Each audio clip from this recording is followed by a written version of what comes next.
Hi, welcome to Modern Times with Cal and Mike. I'm Cal Davenport, And I'm Mike Doherty. and today we're going to be talking about the shooting in Tucson that happened now 8 days ago. Congresswoman Gabrielle Giffords was shot, and 6 people were killed, including a judge and a 9-year-old. And we're going to talk a little bit about the reporting of the incident and the shooter, Jared Loughner.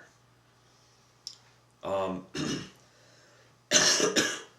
sure as many of you are aware, Jared Loughner was severely mentally ill. I've heard reports that he was paranoid schizophrenic.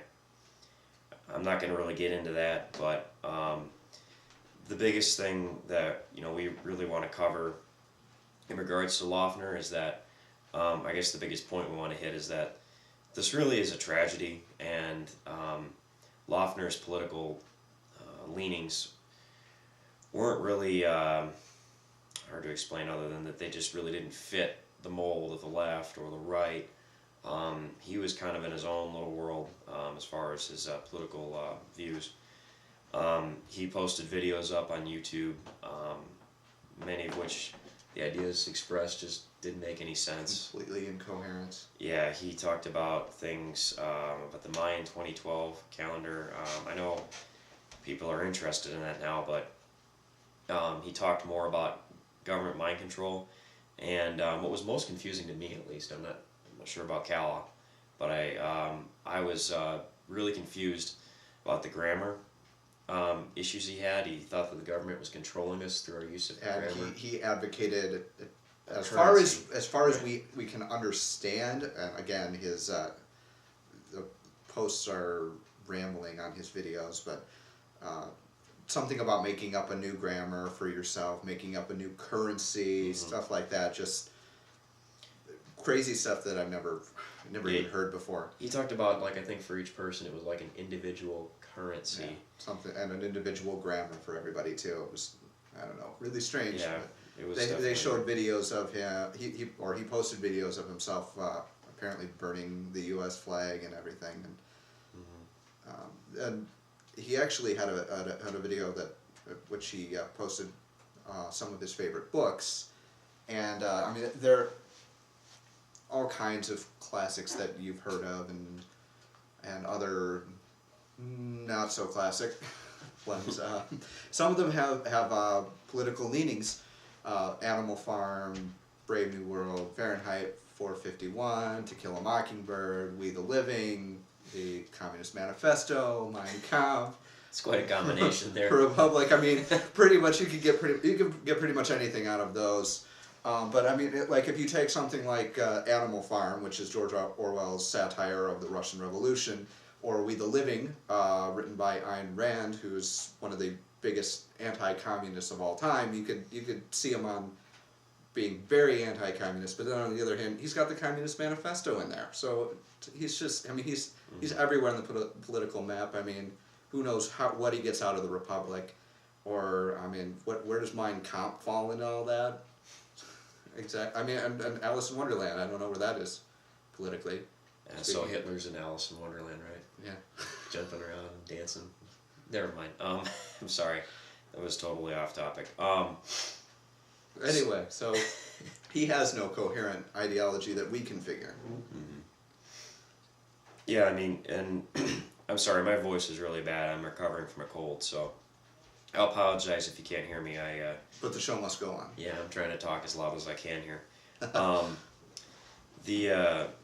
Basically, Loughner had been, say, stalking Giffords. He met with her in 2007 at one of her Congress in the Corner events, basically just like the one that the shooting took place at, and asked her a question along the lines of, what is government if words have no meaning? And that's just basically Gifford, I'm not going to draw a conclusion yet. Giffords basically didn't really know how to respond to that, and I think most of us would be sort of puzzled at that as well. And he seemed to be kind of angry afterwards and thought she was stupid because she didn't give him an answer that he liked, or something that's... best we can draw out of that.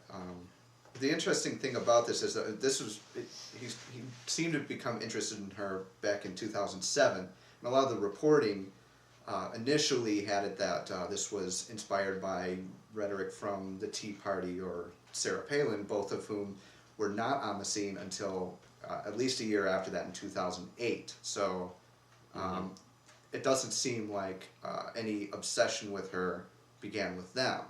Mm-hmm. Yeah, I don't think the Tea Party or Palin really sparked this at all. Like what Cal said, the Tea Party was around after this event took place, after he had been, say, fixated on Representative Giffords. And I think there's something to be said here for the opportunity that this brings for the left to try to finally come down on the right. I'm sure many of you are aware that, post 2008 and onwards, the Tea Party has been pretty active.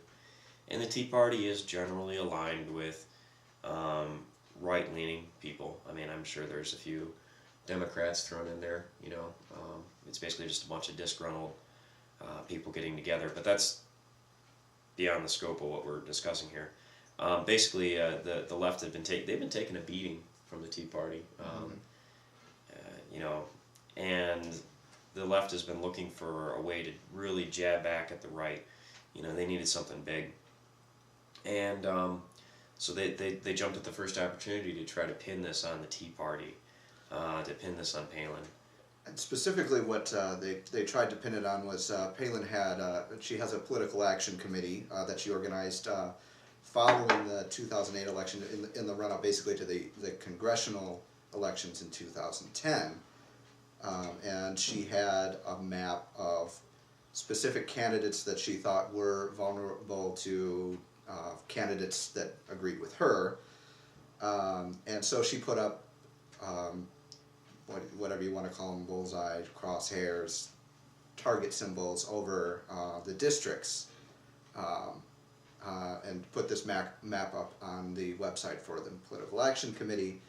And so a lot of news outlets seized on this and were saying that, turns out that Congressman Giffords is one of the targeted politicians. So they thought, maybe they just thought this was a good opportunity to say, this is this kind of thing incited the violence against her. But one thing that we have to point out is this has been around for years, using bullseyes and crosshairs and the word target and that kind of thing. I mean, the Daily Cause earlier this year had the same thing. And by the way, when they're a far left-wing group, so they're on the other side of the aisle as Palin. But they were targeting moderates, what they call blue dog Democrats, like Congresswoman Giffords.